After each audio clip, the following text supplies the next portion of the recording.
Welcome back to Go Fraser Valley from Hofstede's Country Barn. And now, keeping with the theme of food and drink, we know whole grains are good for you, but hops, they're fresh, they're grown, they're natural, right?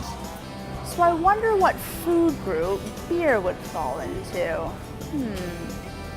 Well, in this next episode of Inside Television, we go behind the scenes to find out what really goes on behind the scenes of a brewery.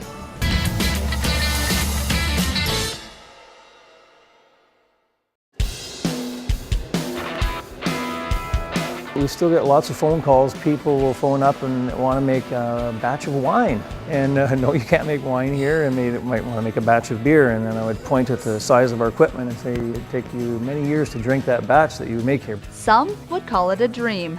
Others may not even consider it work. But there's a lot more to operating and managing a brewery than a beer drinker may think. People think, well, you make beer all day, but that's not really the reality of the job. We make beer once to twice a week, and mostly what I do is administration and make sure the product is brewed on time and the right product that we need for the market, and make sure that the supplies to brew the product are here, and then making sure that the product gets to the warehouse on time. And it all starts here. That refreshing brew begins with a grain, or rather, a large pile of them.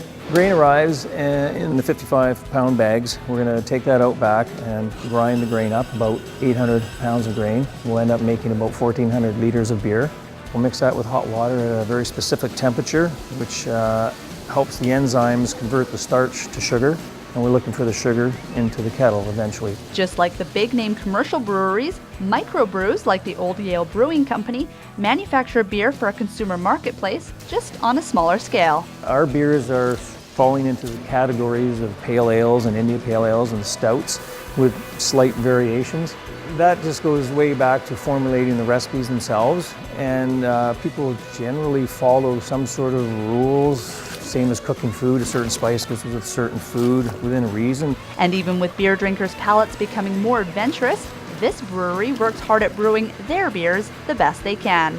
We're going to drain that liquid off the grain, put it into the kettle, and that liquid will be full of maltose, which is the sugar we're looking after, which is what we're going to ferment later. So it'll go into the kettle for about an hour, where we'll add all the different hops to flavor and bitter the beer and balance it with the sweetness that ends up in the product.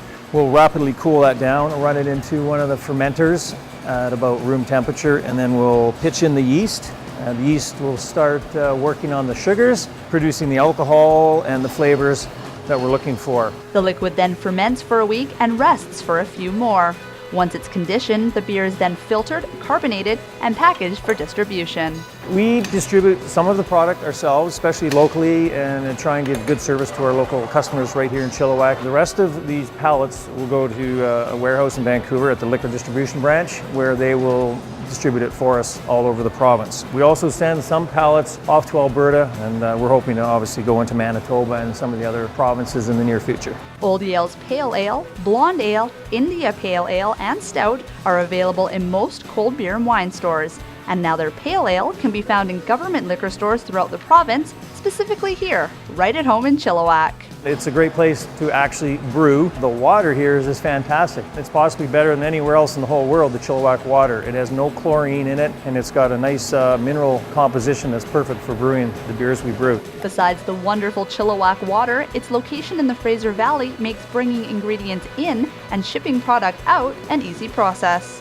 And with an increased demand for microbrewery beers in recent years, it lets the local little guy do what they love. From here, where we're going to go is we're going to start to come up with some new products, and those will be seasonal products. So they'll be completely different than anything we brew now, and I can't tell you what they're going to be, but they may even have some fruit of some sort in them. Still going to be a delicious product. It's just something different. For Inside Television on Go Fraser Valley, I'm Tiffany Gurdon. Chips, fruit. Chips, fruit. Chips. All right. I'll be good. I'll choose fruit.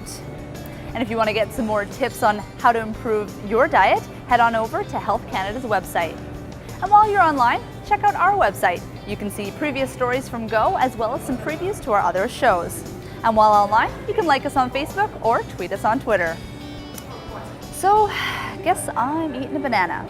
And we'll see you next time on Go Fraser Valley.